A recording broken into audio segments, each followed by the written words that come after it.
Good afternoon, everyone. My name is Susan Gladstone Pasternak. I'm the very proud executive director of this beautiful museum, the Jewish Museum of Florida-FIU. And I know that for some of you, this is your first time here, and you've asked me a few questions, so I'm going to give you a few quick answers. We're housed in the two buildings that comprise the first Orthodox synagogue on Miami Beach, the first synagogue on Miami Beach, which happened to be Orthodox, Congregation Beth Jacob. This building in which we're sitting today was built in 1929, and this is the original Bima. And next door is an authentic Art Deco building designed by architect Henry Hohauser, who designed much of South Beach, and it was designed and built in 1936. So currently on display in the two buildings, in the 1936 building is our core exhibition, which tells the story of Jewish history in Florida from 1763 to the present. In our center gallery, we have two exhibits, one honoring Marcia Zarevitz, the founding executive director of this beautiful museum, and one about Henry Hohauser, the architect. And in this building, you're surrounded by the artwork of artist Bonnie Lautenberg, the wife of the late Senator Frank Lautenberg. This is a sample of some of her many works, but the one about which she's most proud is this one called Tears of Roe, which she created most recently. We are open today until 4 o'clock. So after the program, if you'd like to walk around the museum, there'll be people here to answer your questions. We're happy to have you until that time. Our gift shop is also open, so I invite you to visit Eva in our gift shop. It's my great pleasure today to welcome New Voices to our museum. And to begin our presentation, I'm going to welcome to the podium the founder of New Voices, Howard Debs. Please join me. Thank you. Thank you so much for being here. Thank you for your opening remarks, Susan. I am Howard Debs, founder of the nonprofit New Voices Project. This is one of a series of public programs we are doing around the country.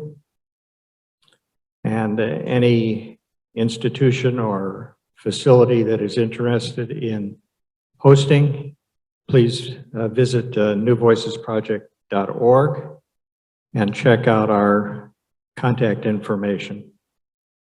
Your MC for this event is Jonathan Strackman, who you'll be meeting in a moment. Jonathan is an AP history teacher in Palm Beach County and also the Dwyer Award winner as best high school teacher in all of Palm Beach County, Florida. In Judaism, we have a concept,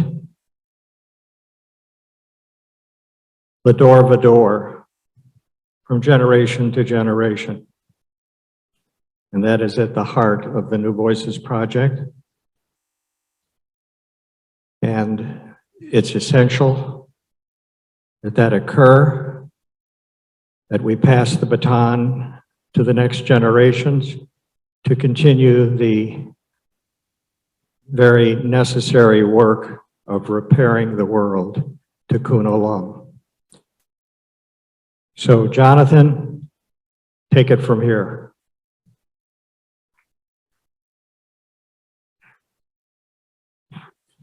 Thank you all for joining us here, those attending in person as well as those virtually. Welcome to Confronting the Past for the Sake of the Future. During the next hour, we'll be giving you a taste of what the New Voices Project is all about, focusing on the moral lessons of the Holocaust through the arts, including literary arts, through our just released book, New Voices, published by Valentine Mitchell of London. They were the publishers of the first English language version of the Anne Frank Diary, as well as the visual and performing arts. For more information about the overall project or to get a purchase information about the book, please go to NewVoicesProject.org.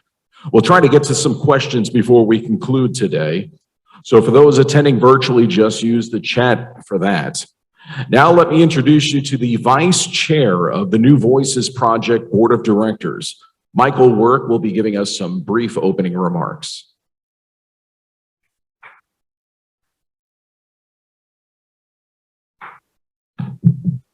Afternoon, everybody. Thank you for joining us here today, whether in person or online. As I was preparing for today, I actually got to thinking about the one middle school field trip where I actually remember anything about the content of that trip. Don't remember where we were, but I remember who we met. We went and we met someone who had survived the Holocaust. And she told us her experiences. She shared what she had gone through. I don't remember anything else about that day, but that trip stands out for what we encountered, who we encountered, coming to grips with that. And now we're 30 years later, another generation removed from the events of the Holocaust. And just by the natural processes of human life, there are fewer and fewer people around who have experienced that, who can personally recount what they went through.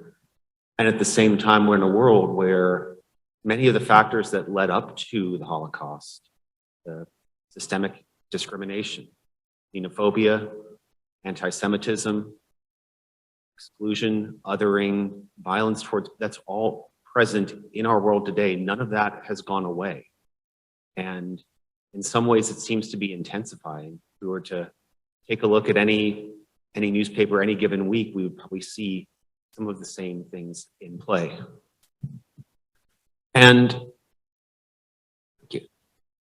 that was one of the things that stuck out to me when Howard asked me to become involved with this project, was the idea he had for how to communicate the moral lessons of the Holocaust today.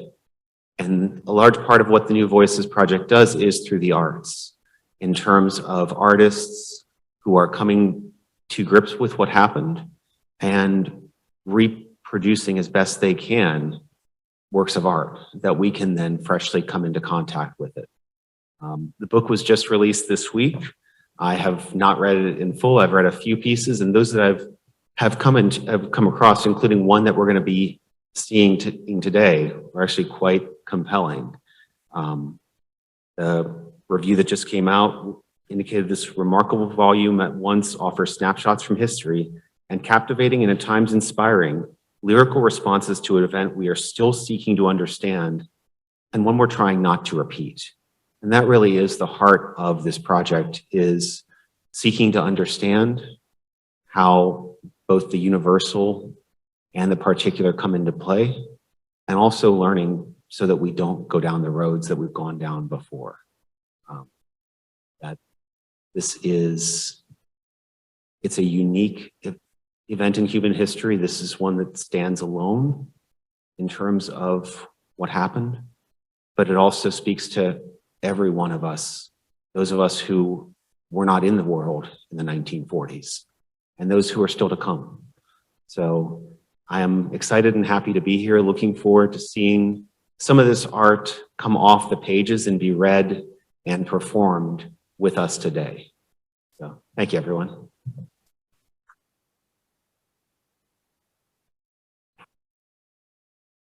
Thank you, Michael. Just to follow up a little bit of what Michael just said, I do teach U.S. history, and just a few weeks ago, we did the liberation of the concentration camps. Specifically, I showed the students images and video of General Eisenhower liberating some of the camps, and it was a short piece, but it shocked the students. But one of the things when I was talking with Howard about it, I said it's wonderful that they were shocked by it, but the problem is shock wears off quick. And I don't know how long that shock lasts beyond my classroom. And that's where he was explaining that's part of the reason for the project, was to follow it through with the future, not just being shocked by the past, but what that can mean for the future. So that's one of the great things about being involved in this project here. Now we want to start things off with a Klezmer piece performed by New Voices Project artist in residence, Steffen Zeichner. Steffen will be playing this opening selection on a very special instrument saved from the Holocaust, Bram's violin. Later in the program, you'll hear the remarkable story of this precious legacy.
Thank you so much.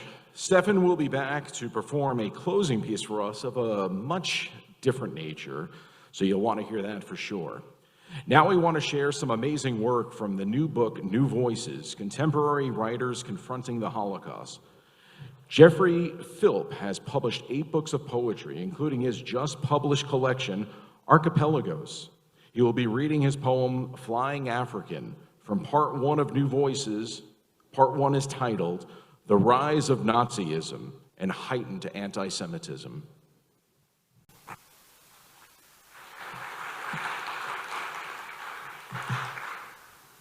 Greetings. Thank you all for being here.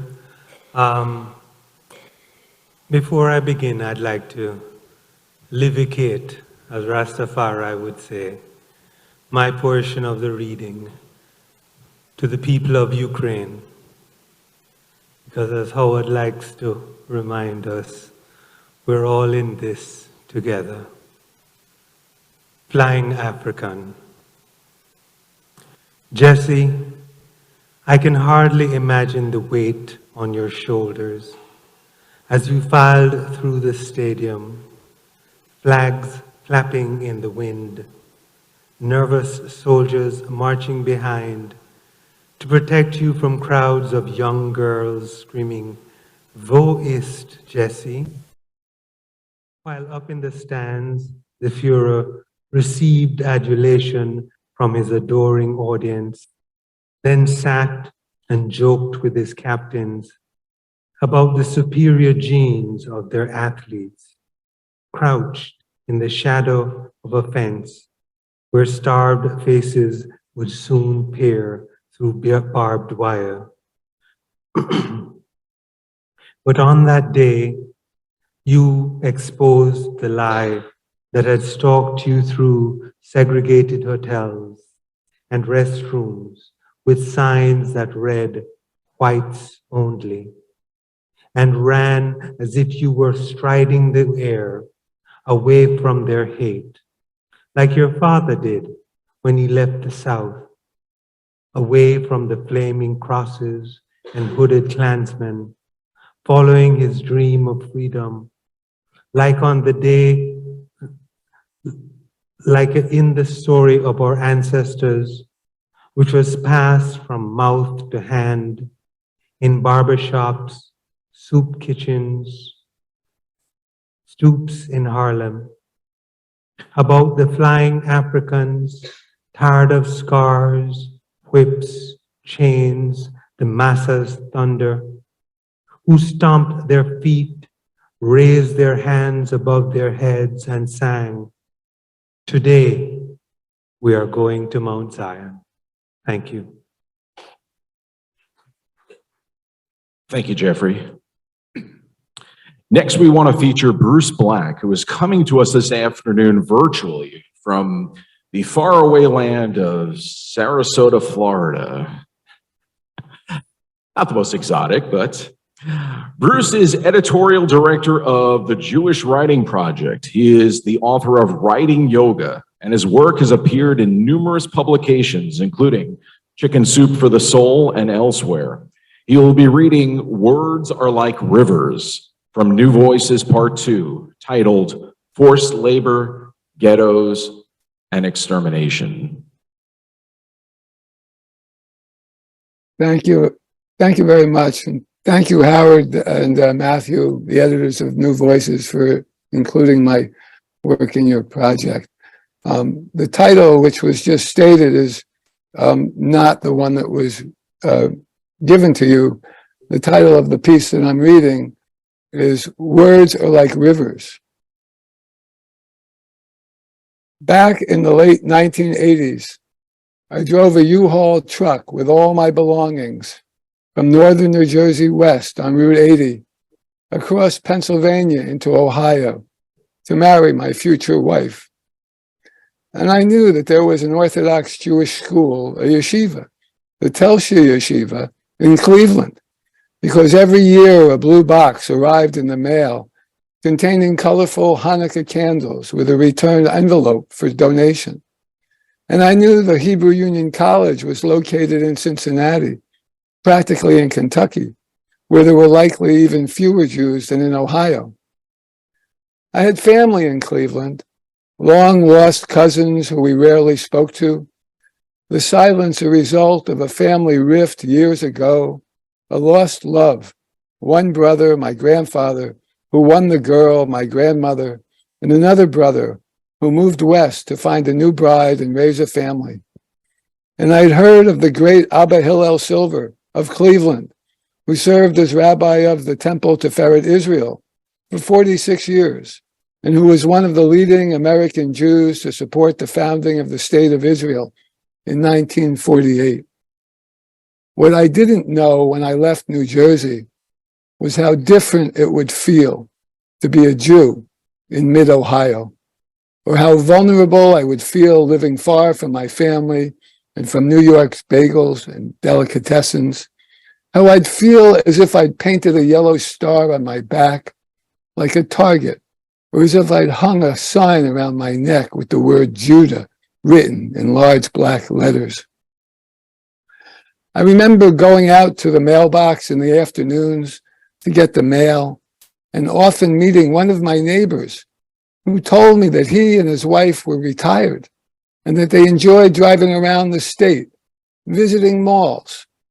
One day, he told me they had driven up to Cleveland and spent some time in your People's Mall. My People's Mall? That's right, the mall in Beechwood, he said. Later, when I told my wife, she explained that Beechwood was a well-known Jewish neighborhood in Cleveland. Now, I can't help wondering if my neighbor as a boy might have attended the special event held in 1936 in a Cleveland arena where 26,000 people gathered to hear the father of hate radio spew his venom against the Jews. And if he had been there, if he'd taken with him memories of that day, and if he still heard the sound of Father Coughlin's voice in his head years later as he drove around the state, visiting malls in the Jewish part of Cleveland or in whatever city he happened to find himself. I lived in Ohio for 2 years until my wife and I decided to move to Philadelphia, the city of brotherly love, so we could be closer to family. It's where Jews have been welcomed since the early days of our country, and it was where the years that I spent in Ohio faded into memory, and where the sound of my neighbor's voice, with all that his comment implied about Jews, faded into memory too. I wrote a poem reflecting on all of this. If you turn back the pages of Ohio's history, you can hear ugly words like heeb and kike and traitor raging like rivers and rattling the windows of the Cleveland arena where some 26,000 people gathered in 1936 to hear the father of hate radio, the Reverend Charles E. Coughlin, spew his message of hatred against the Jews. But if you listen closely, you can hear other words rippling like Ohio's rivers down through the years. Words like freedom and peace and love. Words spoken by 3 Jewish students at Kent State, Allison Krauss, Sandra Schur, and Geoffrey Miller, who lost their lives in a burst of gunfire on May 4th, 1971, not because they were Jews, but because they were marching for peace, for shalom, a word you can still hear echoing with their names across the campus. You won't hear the words of Father Coughlin's message anymore in Ohio because they were drowned out by other words, words that sing like rivers and bring people together, unlike the venom-filled words of Father Coughlin, meant to pull Christian and Jew apart, his words of hatred powerless through the years against words of hope, words like generosity, caring, and compassion. Words are like rivers that feed our land, whether in Ohio or anywhere else, nourishing green hills and snowy valleys, and inspiring all to melt swords into plowshares, a torrent of words filling ponds and lakes and hearts with their healing power. Words can give us the conviction to shape the land we inhabit into the land our immigrant parents and grandparents dreamed it could be when they stepped off the ships or climbed over walls or fences or swam across rivers, crossing borders to begin a new life, drawn by the power and the promise of words like freedom and peace and love. Thank you very much. Thank you, Bruce. It was actually interesting that Bruce brought up Father Coughlin. We do discuss him in class and his radio program. He was for those who do not know, he was a Canadian-American priest who had a radio show At a time when the population of the United States was roughly 120 million, it's estimated he had 30 million listeners to his weekly show. And frighteningly, he was advocating America needed a little bit more fascism to thrive during the Great Depression. So thank you, Bruce, for at least mentioning the scariness of that kind of radio broadcast. Our final selection from New Voices is a poem by Fabienne Josaphat. Fabienne is the winner of the 2023 Penn Bellwater Prize for Socially Engaged Fiction for her novel Kingdom of No Tomorrow. Besides her literary accomplishments, Fabienne studied at FIU, so welcome back. The poem is Dawn from part 3, titled Escape, Rescue, Resistance.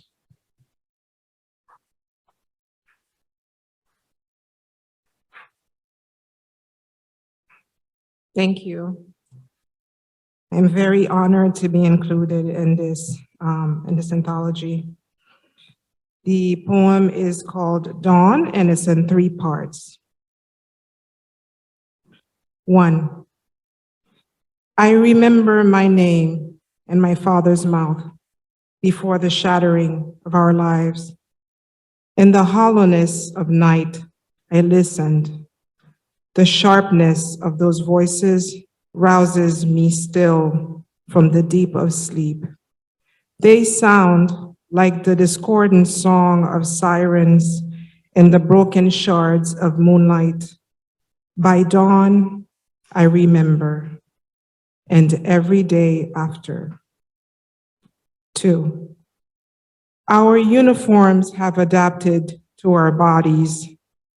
I stitch my memories under the sun of Orid, in the leather of our holsters, in the lining of our boots. The surface of this lake is a mirror drinking the sky. I stitch more memories in the clouds. The shore is ashes. The wind, a song of forgiveness. Their voices have not scattered in it. 3. My dead won't let me forget. I learned to remember through resistance. I long to build hillside homes like these. I want to gather those families at my table and break bread and mend their pieces. Outside our window, the lake is a mirror held up to the world as it contemplates itself. Beyond it, hope is the certain light of sunrise. I leave a window open facing east to let it in. Thank you.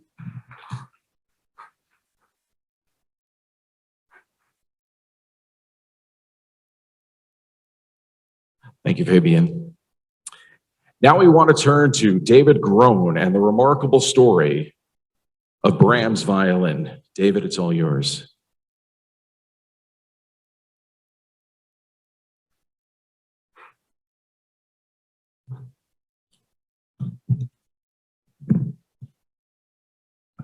Good afternoon, everyone. I too would like to thank everyone who has attended this event today, whether they're not in person or on Zoom. I also want to give a warm thank you to Howard Debs and thank him for his commitment and his leadership to this project and for being a very, very easy man to work with as well. I'd like to thank Steffen Zeichner. I've already loved hearing you play on the violin, and I'm looking forward to hearing you play more on the violin, and it's perfect, thank you. I'd like to thank my nephew, David Groen, a man who wears many hats, who finds the time for one of his hats to be my point man in this project that we share an incredible passion and belief in, not just for what happened to the 6 million Jews, but regarding the story that you're all about to hear. To forget the dead would be akin to killing them a second time. That quote is from Elie Wiesel's book, Night. when we think about the 6 million Jews that were murdered in the Holocaust, I don't know about the rest of you, but the idea of wrapping my head around the number 6 million is next to impossible. I've been in stadiums, sporting events, where there were 60,000 people in the stadium, and I had trouble coming to terms with that number right there.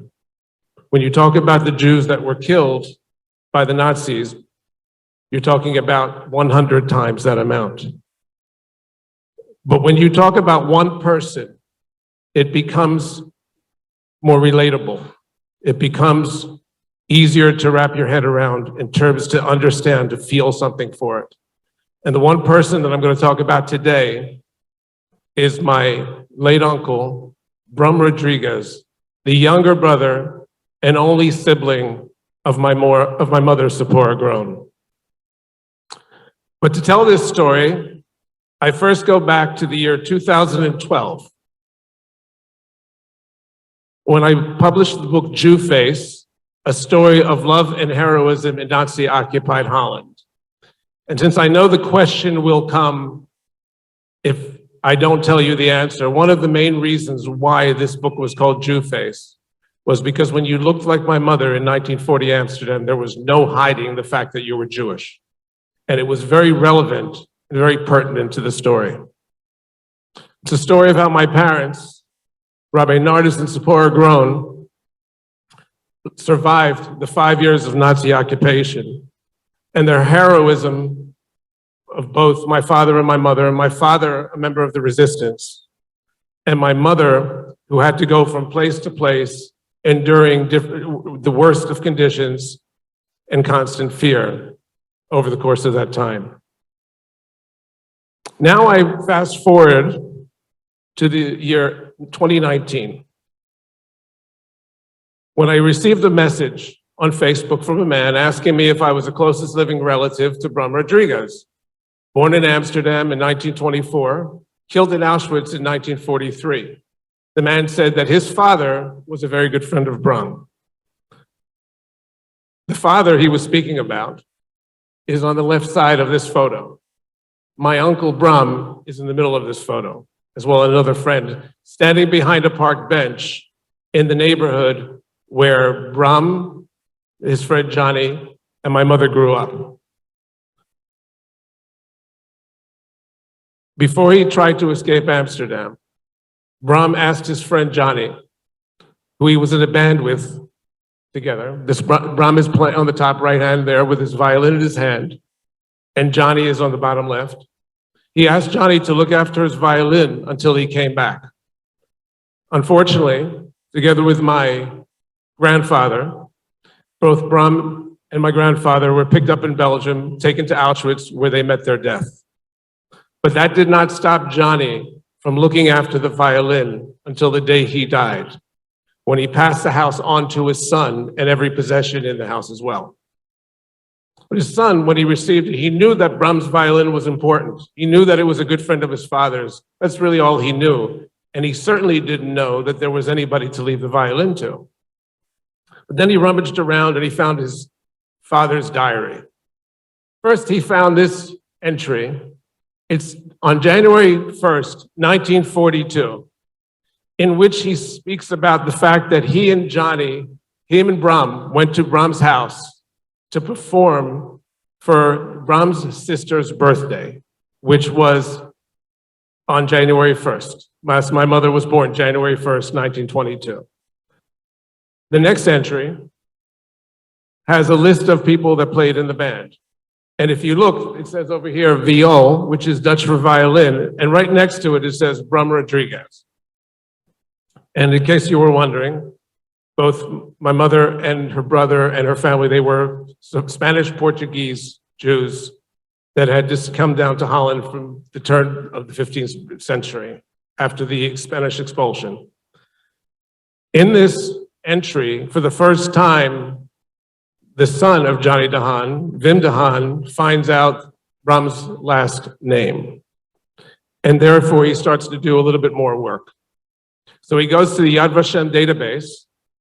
He finds a picture of Bram that looks very similar to the picture that he has of his father and Bram behind the park bench. And then he does more research. Now, it's important to say that when I published Jew Face, I put together a website called Holland's Heroes. And in Holland's Heroes, in April of 2019, soon after the book came out, incidentally, within a matter of weeks of the day that Johnny DeHaan died, I'm sorry, April of 2012, when the book came out, I put together a post where I tagged every single name in the book, except for one name. I left out the name Adolf Hitler, because as we say in Hebrew, Yamach Shemo, may his name be erased. So as the ultimate sign of disrespect, the one name left out on that post with that tag was Adolf Hitler. But one of the names that was on that post and on that tag was my uncle Bram Rodriguez. And through that, Wim DeHaan located me and contacted me on Facebook. And he told me that he wanted to return the violin to me and its rightful heirs, which are me and my siblings. And when he told me this, I thought this was too special of an event for me to just go over to Holland, have dinner with the man, say thank you, and get the violin. So together with his help, we put together an event in July of 2019 in Amsterdam, where we had 60 people, including a member of the Holocaust Museum in Washington, D.C., a representative from Friends of Yad Vashem in Holland, a member of the Israeli embassy, and 12 descendants of the Tekifta family, which was the family that hid my mother for the last 16 months of the war in a room that they built underneath the workplace in the back, where she had to sleep every night with sandbags on top. These people were all at the event that took place. And in that event, which you see here, Wim and me talking, Wim handed the violin over to me and my siblings. I brought the violin back to the United States. We had it restored to playing order. And here we are today, listening to Brahms' violin. So this picture, which I showed you before, the reason I show you again is because on that day, we recreated the picture to some extent. On the left is Johnny's son, Wim. And on the right, on the far right is myself, including two of my brothers, Marcel and Leo, and my sister, Debbie, recreating the same picture in the same park, in the same neighborhood. So the question is now, why do I do this? Why is this so important? Obviously, to everyone, this story is important and the background is important, but for me personally, whenever I think of my Uncle Bram, and I think of my mother, who, when she talked about the war, like anyone else, she was very sad. But when she talked about Bram, she always cried. It was very difficult for her to talk about him. And I look at this and I say, 3 weeks shy of his 19th birthday, Bram Rodriguez, my uncle, was killed by the Nazis. He never had a chance at a legacy. He never had a chance to build a family. He never had a chance to build a career. He never had an opportunity to continue his music. His light was totally extinguished. He never had a chance at a legacy. But I, with this violin and through telling his story, am blessed with the opportunity to give him the legacy that he never had. And finally, this event today is billed as confronting the past for the sake of the future. But to confront the past for the sake of the future, you need one little bridge in the middle. You need the present. And the present today is the playing of Brahms' violin. Thank you.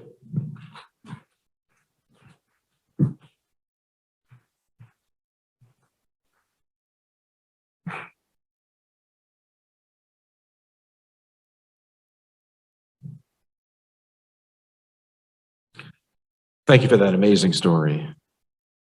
A testament to the resilience of the human spirit and the power of music. As we have said, the arts have three branches. The visual arts are represented in our project in a number of ways. including the striking featured visuals, Symbols, The World Entire by artist Amy E. Bartell, which is used for the cover of the New Voices itself. And then we have the prelude drawings, which introduce each of the 4 parts of the book. The artist of these drawings is Rachel Futterman. Rachel could not be with us today, and so as we show Rachel's work, an artist's statement will be read by Madison, a local high school student. When I began my illustrations for this book, one word echoed in my head louder than any others: humanity. Humanity during times when it feels most beautiful. Humanity during times that seem to have none of it. Humanity during times that don't even exist yet. With that word in mind, I wanted each of my drawings to contain not just symbolism from the Holocaust, but above all else, a deeply human element. Each drawing in New Voices contains a human base, and that is what I hope readers of this book resonate with most. That though the victims of this horrific event were people that they have never met, or may have no biological connection to, they could have been people who look and are like them. My work was also inspired by the few drawings that survived out of the Jewish ghettos and concentration camps. Impressions of a dark world often surreptitiously created during rare and dangerous moments. It didn't feel right to create work that was particularly representational, colorful, or beautified. I wanted to match the rawness of the original artists of the time, who dared to capture moments that the cameras missed. Additionally, I tried to remain sensitive to the subject matter in itself. As a young person learning about the Holocaust decades after it happened, I felt it is not my place to create direct visuals of the horrors that occurred. I instead tried to portray the darkness that these horrors left behind. It is an honor for my art to be shown alongside the work of the incredible contributors to this book, and what I learned as I created these drawings is what I hope readers take with them at this book's close.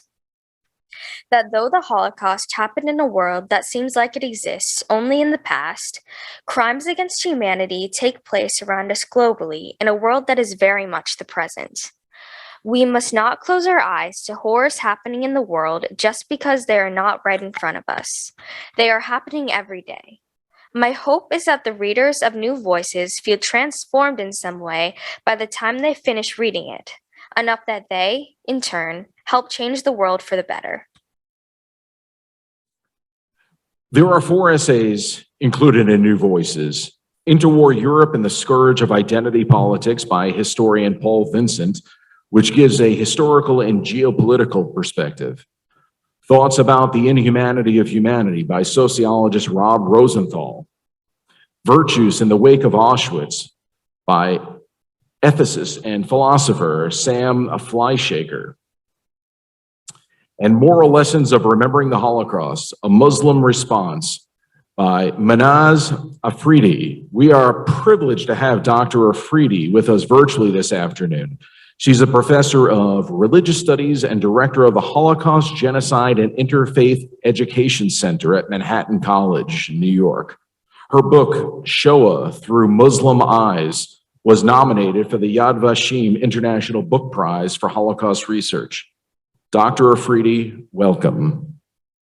Thank you so much. And I'm so incredibly honored to be part of this and working alongside Howard Jeeves, who's tireless, persistent, and amazing, and alongside these amazing authors, artists, photographers, poets.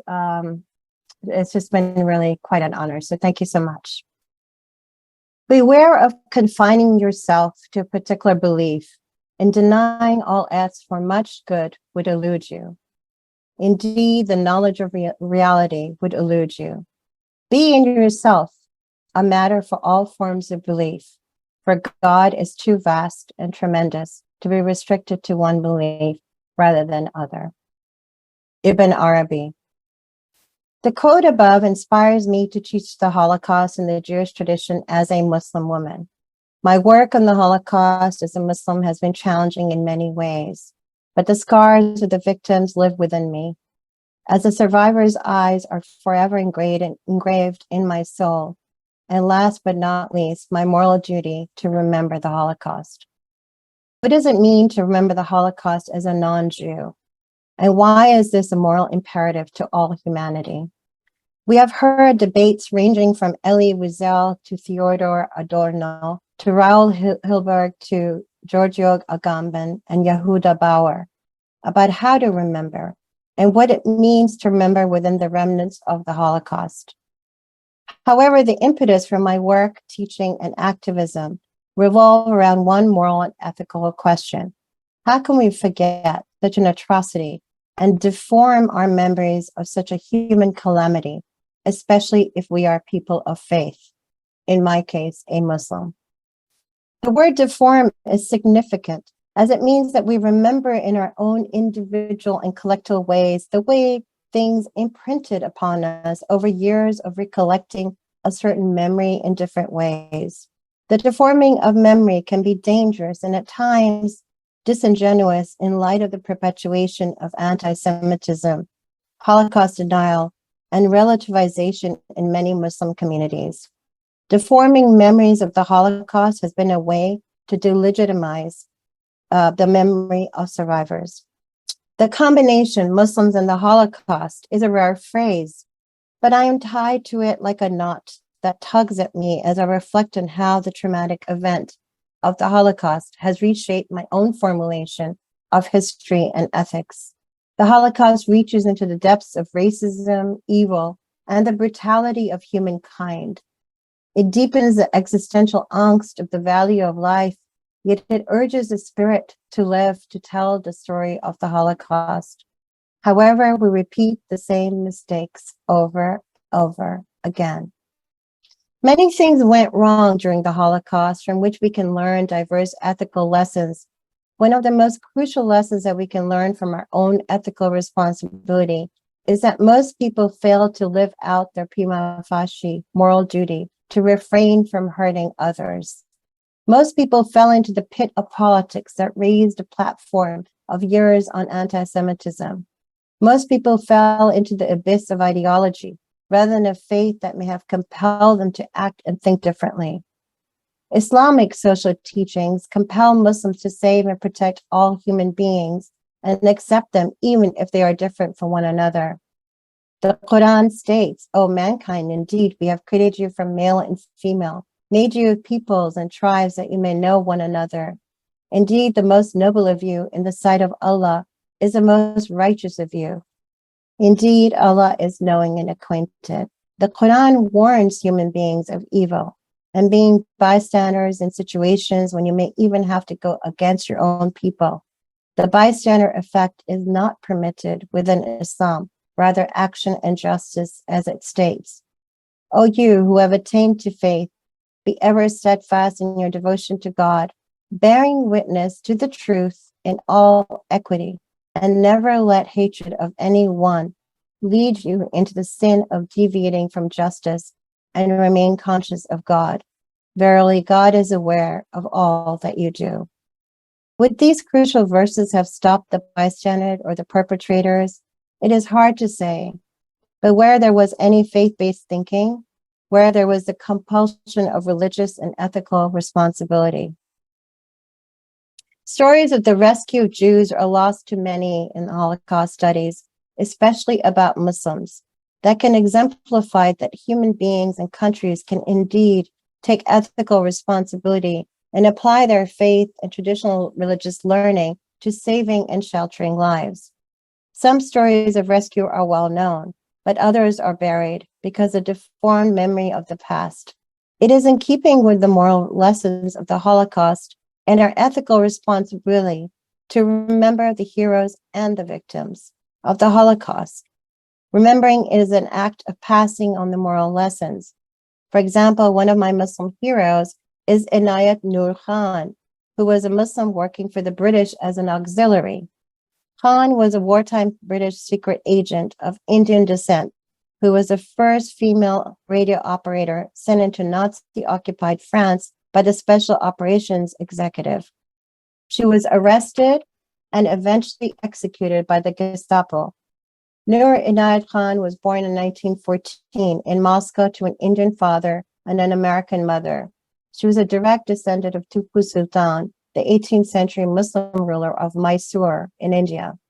Khan's father was a musician and Sufi teacher. He moved his family first to London, then to Paris, where Khan was educated and later worked writing children's stories. She escaped to England after the fall of France, and in November 1940, she joined the Women's Auxiliary Air Force. In late 1942, she was recruited to join SOE as a radio operator. Although some of those who trained her were unsure about her suitability, in June 1943, she was flown to France to become the radio operator for the Prosper Resistance Network in Paris with the code name Madeleine. Many members of the network were arrested shortly afterward, but she chose to remain in France and spend the summer moving from place to place, trying to send messages back to London while avoiding capture. As with many stories during the Shoah, many victims were betrayed. Stories shared by many. It was thus with Khan. The mistrust of a French woman took Khan's life away. In October, Khan was betrayed by a French woman and arrested by the Gestapo. She had unwisely kept copies of her secret signals, and the Germans were able to use her radio to trick London into sending new agents straight into the hands of the waiting Gestapo. Khan escaped from prison, but was recaptured a few hours later. In November 1943, she was sent to Pforzheim prison in Germany, where she was kept in chains and in solitary confinement. Despite repeated torture, she refused to reveal any information. In September 1944, Khan and 3 other female SOE agents were transferred to Dachau concentration camp, where on September 13th, they were shot. She too was a hero, murdered by the same killers as the Jews. She was my heroine as a Muslim woman as well. She fascinates me. It is her courage that I can look up to. I remember the many heroes that rescued one another in a great time of turmoil and uncertainty. A Muslim who worked for the Rescue for Jews, hoping someday that she could help the victims escape.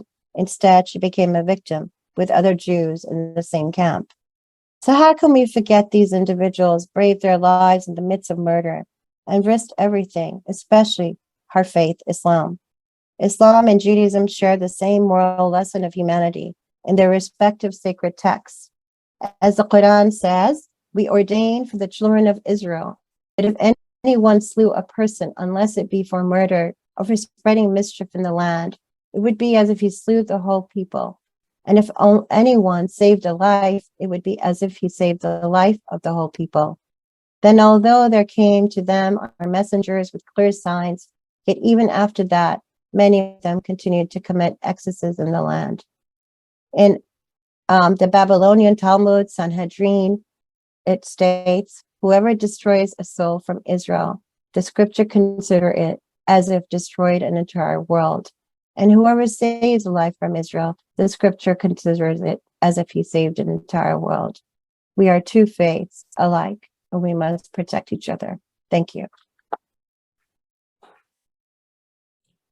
Great big thank you to Dr. Afridi. We don't have much time remaining here, and we want to bring back Steffen and Bram's violin, but we'd be happy to entertain any questions currently, either in person or online.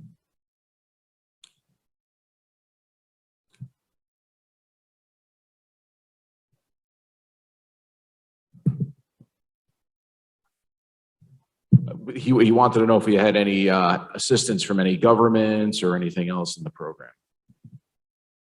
We've had a tremendous amount of assistance of a variety of sorts.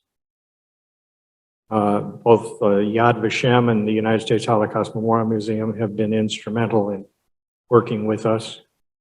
We were most honored this past summer to be requested to do a briefing for the United States State Department. The new envoy, Deborah Lipstadt, her office involved in combating anti-Semitism, as well as the Office of Holocaust Studies, or Holocaust Issues. That's just to name a few.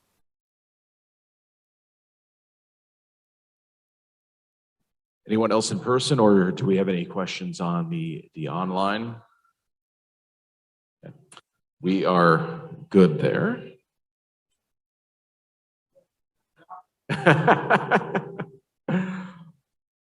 It's okay. Once again, we want to thank everyone who attended in cyberspace or here in person. The museum has copies of the New Voices for purchase. And if you'd like to support the project and its work, please consider ordering a project t-shirt or featured art poster, symbols, the world entire before you leave. So we want to conclude now with something uplifting and hopeful musically, which goes beyond words.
Once again, we want to thank everybody for coming today, and without your support, none of this was possible. So thank you all.